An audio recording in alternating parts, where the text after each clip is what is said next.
Welcome to the deep dive. Today we are plunging head first into the latest currents from the cruise world, specifically the buzz around Royal Caribbean's plans. Well, maybe not so secret plans for a brand new class of ships. Yeah, and we've got a really fascinating stack of sources for this one. We're pulling insights from recent articles on the Royal Caribbean blog, some stuff from Aurora expeditions, and actually a really revealing conversation from a Reddit thread where passengers kind of spilled the beans on what they really value in a smaller ship experience. Right. So our mission today is pretty simple. Let's unpack everything we know about these upcoming vessels. We want to understand the strategy, why Royal Caribbean is thinking smaller after launching these absolute giants. And maybe most importantly, dive into those passenger perspectives. Why does size matter to cruisers? It might be in ways you don't expect. Okay, let's get into it. Let's do it. So first things first, this isn't just a rumor mill thing anymore, is it? Royal Caribbean is definitely working on a new ship class. Oh, absolutely. Yeah. Yeah. Executives are talking about it quite openly now. Mm. The project's active. It's deep in the design phase. Vicky Fried, she's their senior VP of sales, she actually put a name to it while she was on Ovation of the Seas. She called it the Discovery Project. The Discovery Project. Okay, I like the sound of that. And you mentioned it follows the Icon, Star, and Legend classes. What seems interesting here is how seriously they're taking the design from the get-go. It's being called a top secret design, Right. involving architects, designers, ops teams, hotel ops, food and beverage. I mean, everyone. It really sounds like they're trying to rethink things, maybe from the ground up, which, well, it makes sense for a totally new class. Now, the big question, when could you actually, sail on one? Michael Bailey, the president and CEO of Royal Caribbean International, he gave a rough timeline. This was back in August 2024. He said this new class could arrive in about 3 to 4 years from now. Okay, 3 to 4 years, so not immediate, but on the horizon. Exactly. He did hope for an announcement maybe earlier in 2024, but apparently there were some hurdles. And one of those hurdles is pretty significant, right? The actual ship order hasn't been placed yet. That's right. It still needs the final green light from the Royal Caribbean Group Board of Directors. So design work is happening, but the shipyard contract isn't signed. Got it. So active development, but not quite shovel-ready, so to speak. Precisely. And just, for a bit of fun speculation, if they stick to the pattern like they did with the Icon class, where the class name came before the ship name, well, the lead ship for Project Discovery could very well end up being called Discovery of the Seas. Discovery of the Seas. Yeah, that tracks. Okay, so knowing this is definitely in the works, the really big question for me is why? Why go smaller right after you've launched Icon of the Seas, literally the largest cruise ship ever built? What's the thinking here? That really is the core strategic question, isn't it? And the key word from the executives is smaller. But crucially, it's smaller than the Icon class. That's the official comparison point for now, according to Vicky Fried. Okay, smaller than Icon. And the purpose, as laid out by Jason Liberty, he's the Royal Caribbean Group president and CEO, isn't just about building tiny ships. He did mention they might replace some older vessels, ones getting kind of long in the tooth, maybe 30, 35 years old. Yeah. That's just part of managing the fleet. Right, standard fleet renewal. But the main driver he emphasized, the real strategic angle here, is access.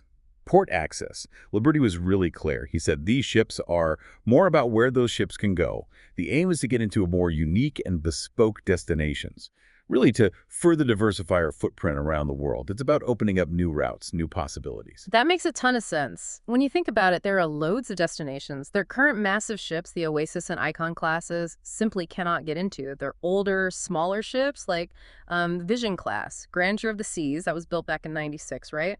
Around 73,000 gross tons, maybe 2,400 passengers. And the Radiance class too, a bit bigger, maybe 90,000 tons, but similar passenger count. Those are the ships that can reach those smaller, more niche ports right now. Exactly. And this brings up a really, really interesting nuance that came from that Royal Caribbean blog source. While this new class is definitely going to be smaller than Icon, there's absolutely no confirmation they'll be the same size as those aging Vision or Radiance ships. Oh, so they could still be quite large, just not Icon large. Potentially, yes. They could actually be significantly larger than the Vision-class ships they might eventually replace. So smaller is relative here. It's not necessarily a return to the size of their 90s fleet. It might be finding a new kind of sweet spot. Yeah. Larger than Vision, maybe, but still much, much smaller than Icon. Okay, that adds a layer. So the corporate strategy is clear. Fleet renewal, yes, but crucially, opening up new ports. But what about the people actually sailing? Our sources also give us a peek into why cruisers themselves might be asking for, or at least appreciate, smaller ships. And that seems like it's about more than just which dock they can tie up at, you know? Absolutely. Yeah. You look at what a dedicated small ship operator like Aurora Expeditions talks about, Yeah. and then compare it to what mainstream cruisers are saying on that Reddit thread about loving smaller ships. Some really clear passenger-focused themes pop up. Okay, like what? What are people saying? Well, one huge one is the feeling that it's just more personal.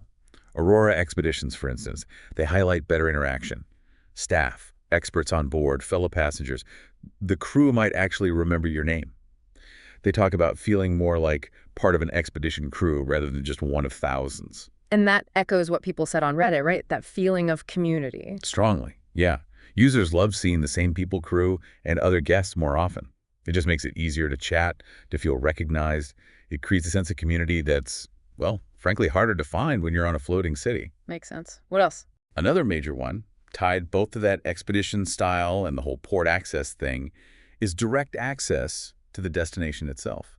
Aurora mentions being able to, venture closer to shore, explore little secluded bays, quiet fjords, even make spontaneous stops if some interesting wildlife pops up. Right, you can't just stop an Icon-class ship on a dime if you see some whales. Not easily.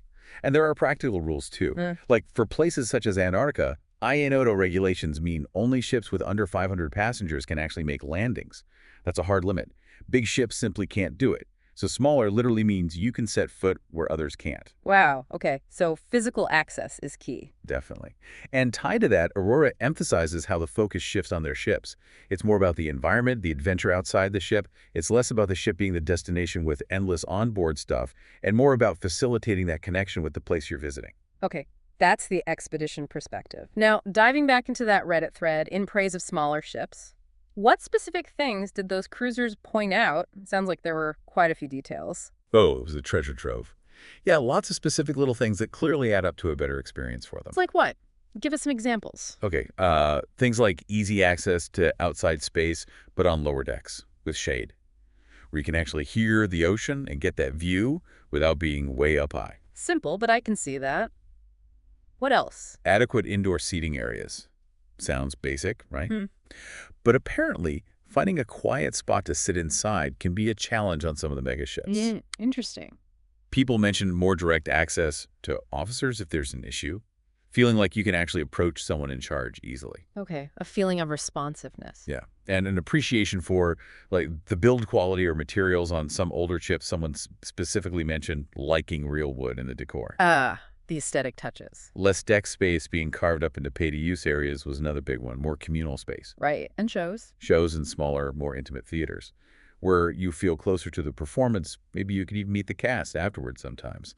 Less like a giant arena. I get that. That intimacy matters. For loyalty members, things like the Crown Lounges, actually having outside views, not just being an interior room. Oh, that's a good point. Even just the simple pleasure of finding interesting artwork dotted around the ship, not just generic decor. Yeah, little discoveries. And for some, depending on the time of year or the specific itinerary, they felt there was a potential for fewer kids, which offered a different, maybe quieter atmosphere. Okay, the overall vibe. They kept using the word cozy. That seemed to capture the feeling for many people. Cozy, that's not a word you'd use for Icon of the Seas. Definitely not. And a couple users even mentioned liking the deeper swimming pools sometimes found on older, smaller ships. Random, but clearly something they noticed. Huh. Okay, so it's a whole collection of these tangible and intangible things. Exactly. And it's super clear from that whole discussion that smaller is totally relative. What one person thinks is small, maybe an expedition ship under 100 passengers, is worlds away from what Royal Caribbean means by smaller than Icon. Right, context is everything. But the underlying thread, the common element, is this desire for a different kind of cruise experience compared to what the absolute biggest ships offer. Like one user put it perfectly, I thought. There are many different kinds of cruisers, and ideally, there should be a cruise ship for each of them. That sums it up well. Okay, so let's pull all this together. We've got the executive strategy, the passenger desires. What does this all mean for Project Discovery going forward? Well, it clearly means Royal Caribbean is moving ahead with this new class. That's definite. The drivers are needing to replace older ships, sure, but more strategically, it's about unlocking access, getting into ports Their giants just physically cannot visit. That's the core corporate mission. And interestingly, that strategic move seems to line up, at least partly, with what a certain segment of cruisers want. They want that destination access, yes, but also an experience that maybe feels a bit more intimate, less overwhelming, perhaps even recapturing some of those specific design touches or feelings people miss from older ships. And this, I think, is where it gets really interesting. The big question, the challenge for Royal Caribbean with Project Discovery, is whether they can actually build modern, efficient ships that meet their strategic goals for access, while also managing to capture some of those less tangible qualities that fans of smaller ships value so much. Right. Can they balance the need for modern amenities and efficiency with that feeling of intimacy, that connection, both to the place and the people on board that these cruisers seem to crave? That's the tightrope, isn't it? It really is. It's a fascinating balancing act they'll have to perform in the design. Okay, so we've taken a pretty deep dive today into Royal Caribbean's plans for these new Discovery-class ships. We looked at the why from the executive suite and contrasted it with all those varied passenger perspectives on what makes smaller ships appealing, all based on our sources. Yeah, it's a really fantastic window into how cruise lines think strategically. It's not just about building bigger for more capacity. It's about fleet diversity, reaching different market segments, and, crucially, unlocking those new destinations. So, as Royal Caribbean gets deeper into designing this next generation of smaller ships, here's something for you, our listener, to think about. In this whole world of cruising, where do you think the ultimate balance lies? Between pushing the boundaries with huge, innovative ships and retaining that unique intimacy and destination access that perhaps only smaller ships can truly offer.